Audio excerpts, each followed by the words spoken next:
Hello and welcome to Oh the Horror. I'm Fedora, and seeing as we didn't have a bit of time because my tracking device isn't working right now, let's talk about the final entry in the Scarecrow franchise. The final one. Thank God for that! So less than a year after the visual shit show that was Slayer, it's time to hit the beach in the suggestively named Scarecrow Gone Wild. So this movie starts in the hot and sexy field, where some girl is fleeing for her life from some unseen creature. Oh wait, there it is. And as per the rules, she stops running to give the killer some time to catch up. Okay, where should I hide? The thick cornfield? Nah, too obvious. This thin pole in the middle of a clearing? I'm invisible. And it looks like they lost the original costume between sequels. Too bad nobody told the box art guys about that. And with her last breath, she saw that her killer was the Scarecrow. Oh great, thanks for spoiling the whole movie. Okay, so I guess we're really opening up here at the wet towel scene from Nightmare on Elm Street 2. You know, in a movie with the words Gone Wild in its title, I didn't think the first topless chest I would see would belong to Sam Witwicky. And seriously, how many of my recent reviews are going to revolve around college pledge fuck-ups? Why do these idiots do this shit to themselves? Because of this. Well, if that's the case, I really don't want to see what you guys do to make them earn the pants. Alright, Greg, drop your pants and bite onto something.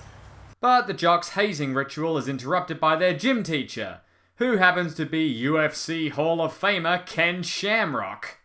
Mike, Jack, in my office, now! Well, he's either going to kill them or ask them for help setting up his YouTube channel. The jocks manage to get out of the oncoming arse whooping by just, well, asking. And Shamrock accepts, so long as they promise not to do any hazing that weekend. Wait a second. Let me tell you something my daddy told me. Break your word.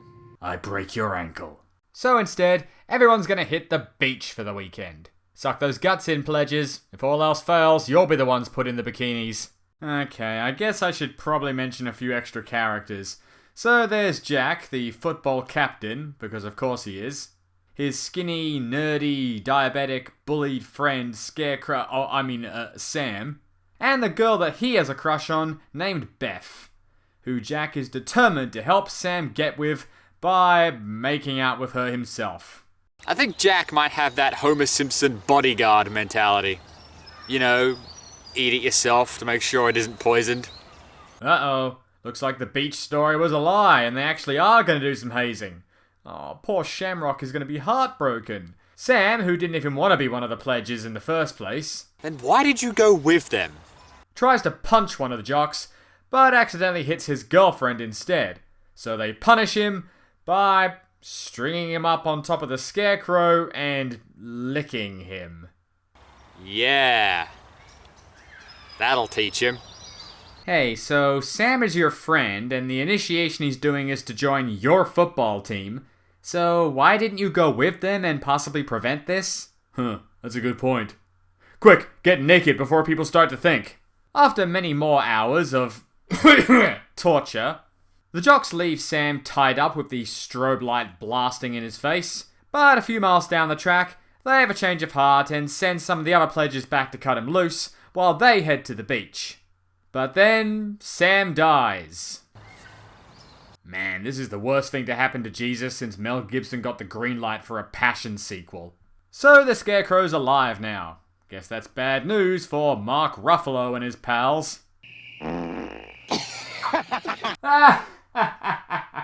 Fart jokes. That kind of humor will never go stale. And after the Sam Crow slices them up, Jack wakes up and suddenly realizes, oh shit, I'm actually a terrible person. And so he rushes down to the cornfield to look for his friend, who is still alive? First the X-Men movies butcher their continuity, and now this? Is nothing sacred?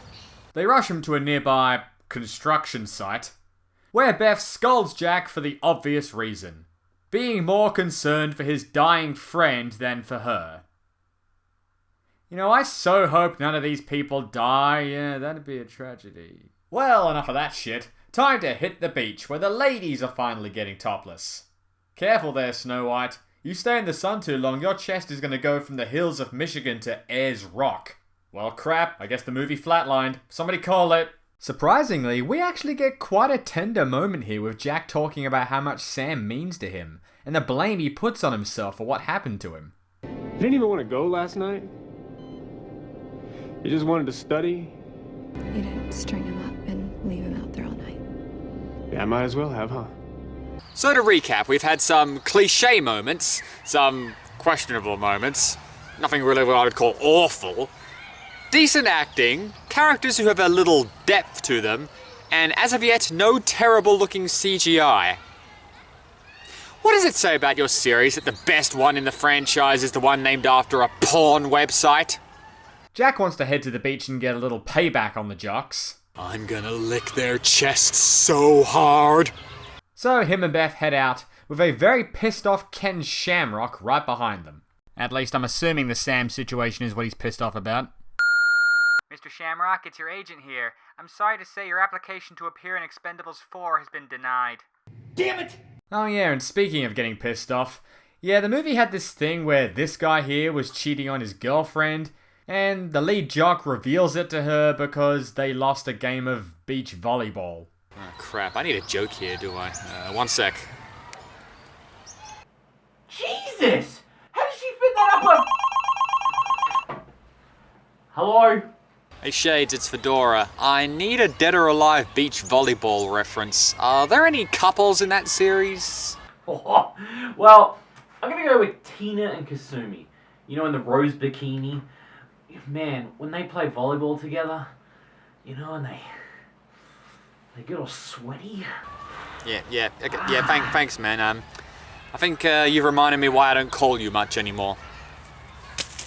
Uh-oh, guys. The Scarecrow's up to his old food tricks again. This time stabbing the cheating boyfriend in the gut with a handful of Cumberland sausages.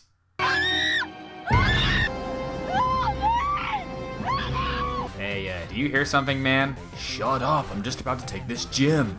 Actually, I don't know why I'm making a joke here. What they're actually doing is just as stupid. Oh, bros! Oh, you fucking dicks! Dude, for God's sake, don't open your mouth. And then Jack and Beth arrive to have a screaming match with everyone. But the jock is quick to repeat everything that I've said so far, and it only serves to make Jack look more like a knob. So give it a while, and everybody's friends again. Let's celebrate with a song. So this is it. I got fed up with all your shit. You suck! Everyone runs from the Scarecrow, but he sort of gives Beth a little knot slap, which, Makes you have a spinal injury. yeah, okay. So they hide at a nearby lifeguard station, where they try to work out what the hell is going on. Look, this kid got murdered and they buried him in a cornfield underneath the Scarecrow, and they said that the kid's soul, it merged with the Scarecrow. He's saying the Scarecrow took on the dead kid's personality and went after the killers to get revenge. And what happened to them? They died.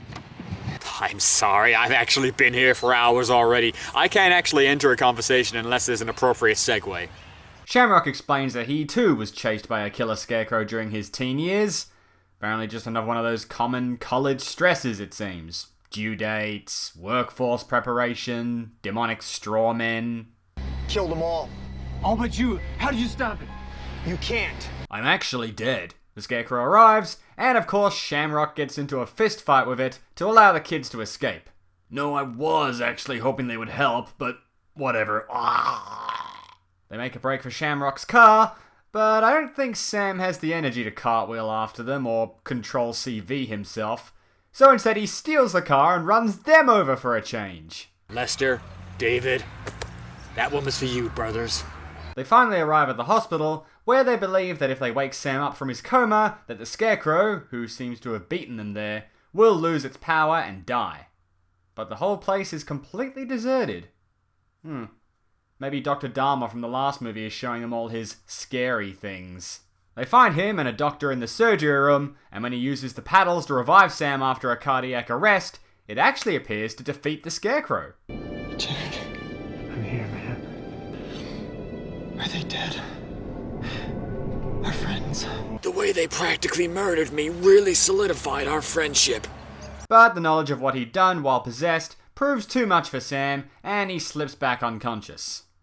So Jack tries using the paddles on the Scarecrow, which actually does have some effect on Sam.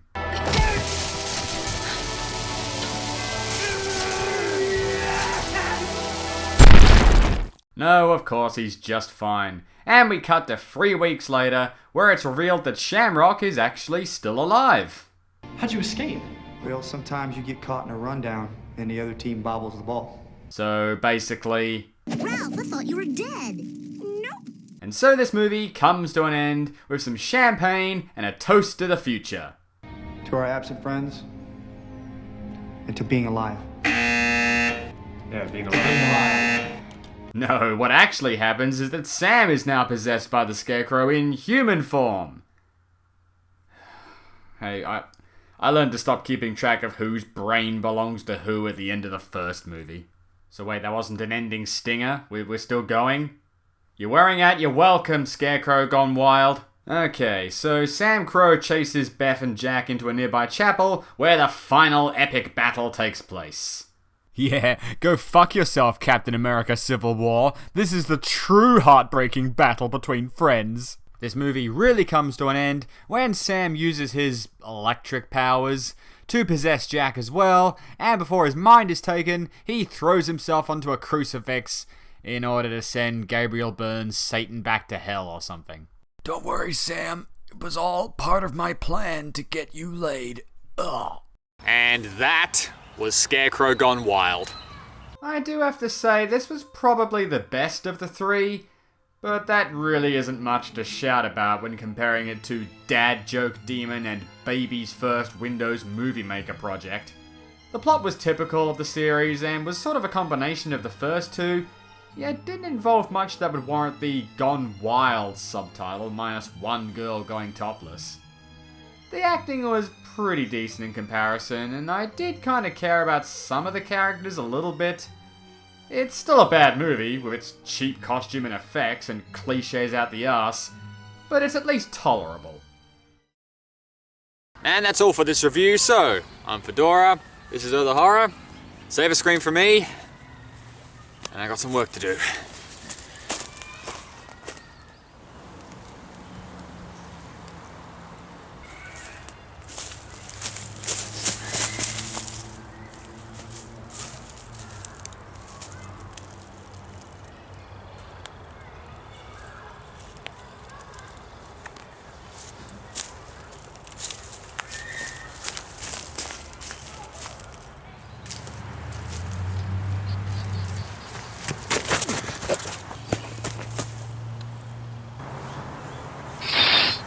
You are not gonna get away this time.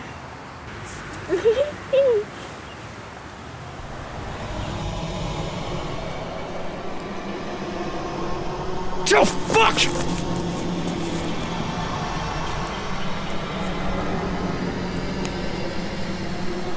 Okay, alright, well I'll weaken you a little bit and then it should be heading.